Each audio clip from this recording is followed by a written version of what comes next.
This is going to be my second night away, and I booked a campsite at Deep Creek, which is insanely gorgeous so far. I slept on just like a street at a different beach last night, so I woke up super early this morning to kind of make my way out of the town. Filled up my tank with petrol, brushed my teeth, and ended up going for a little walk at a town on the way and got a coffee. The drive up was so pretty, and the morning started off really gloomy, but it looks like the sun is coming out a little bit, which is great because I woke up really tired, and the sun always brings out your energy a little bit more. I'm really craving like a big huge walk, and there's trails that I found nearby on all trails. But first I'm getting kind of hungry, so I'm gonna have some breakfast and then probably just embark on my walk.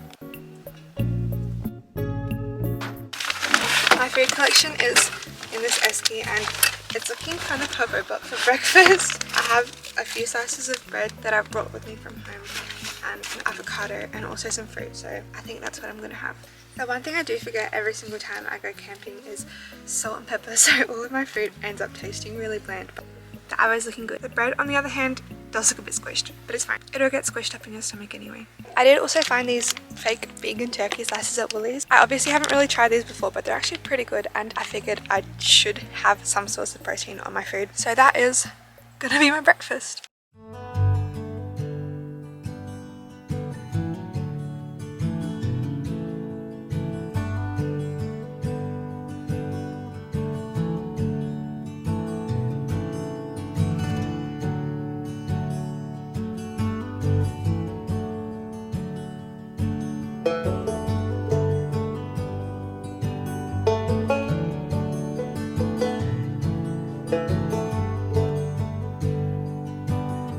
This is making me feel extremely small.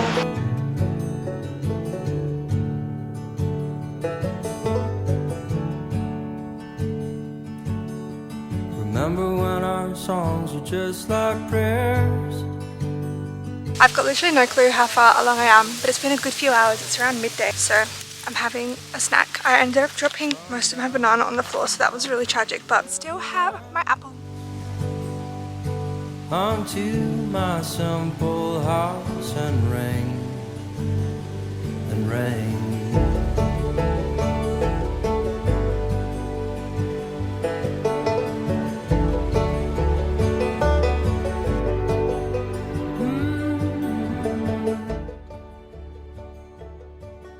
I made it back to my van, and oh my gosh, I am extremely thirsty. My bottle has been empty for a little while, and I could not be more excited to have some water. So that hike actually ended up taking it out of me quite a bit, and I was really tired afterwards, so I basically just rehydrated and plopped on my van bed for a little bit and just read and chilled and had like this little lentil bowl. Yeah, just let my body, I guess, relax out of direct sunlight, and it was so nice. And now that I have a bit of energy back, I've taken myself to this wonderful, very secluded field just off of the road from the campsite. And I brought my guitar with me because I was playing a little bit in the van, and there's some things flowing, and I kind of want to just sit in a pretty spot and see if anything wants to flow out.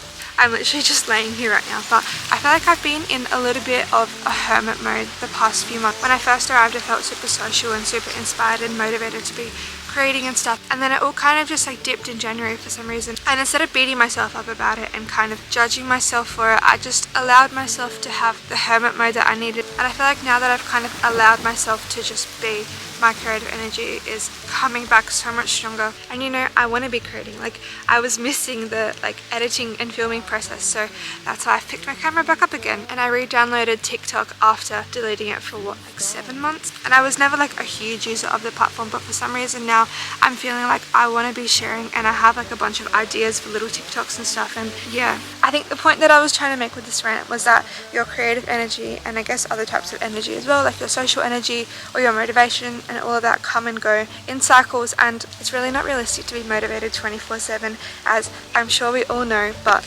taking the time and pressure off of creating and being motivated and like jumping up with new ideas all the time has actually helped me get back to that and get to the point where I'm feeling like I want to be expressing myself and I want to be making things. I don't know, I feel like I'm naturally a very expressive person, and my ideas like want to come out of me and they want to be shared, and when I kind of try to either repress that or force them out is when things just don't flow. So days like this, where I can just kind of forget about everything else and prioritize letting my brain have the space and the rest to do whatever it wants to do is extremely important to me, and I guess like the flow of how I work with everything. I feel like taking a day or two like this every now and then just recharges me so much, and I can continue going about my life. Anyway, rant done. My guitar is waiting for me.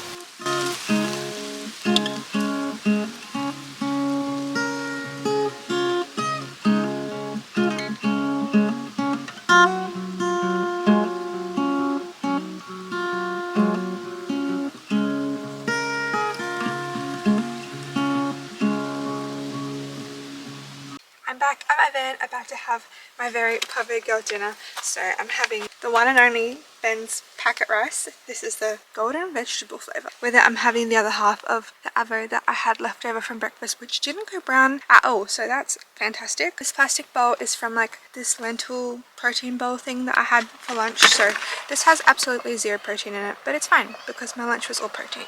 I'm gonna eat this and then I'm gonna grab my Kindle again and I'm gonna watch the sunset. This is the sunset spot of choice because I can see in this direction and then also over the hill over there where the sun will actually set. I'm reading I Fell in Love with Hope at the moment and I am 80% of the way through. Page 342. This is a big book. At least it is on my Kindle. I don't know how big it is in real life, but I am actually really enjoying it, and I've been reading a bit more fiction lately, which I've been loving. I feel like for the past few years I've been reading a lot of non-fiction, like self-development books, which is great and has its time, but it's just different reading a fiction book. This book is about a group of friends in hospital who all have different like illnesses and diseases and kind of how they're navigating that and just like the interactions between it all and all of that, and I actually quite like the writing style and I'm hoping that I can finish it on this camping trip, so either tonight and some of tomorrow as well. There's also so many roos out at the moment. I feel like I've seen more roos than people the past few days.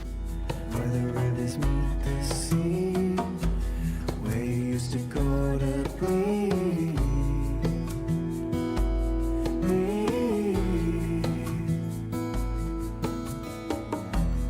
Where the heavens kiss the shore, I'll be waiting for you just a little more.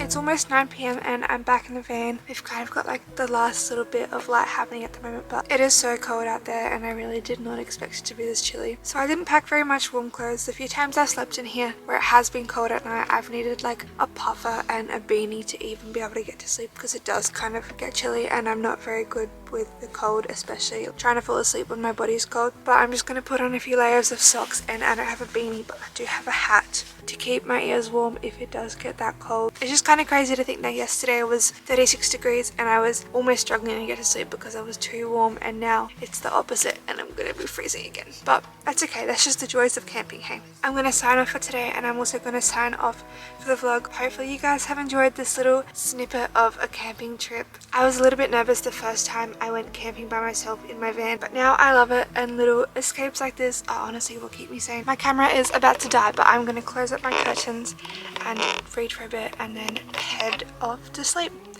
Good night and thank you and goodbye.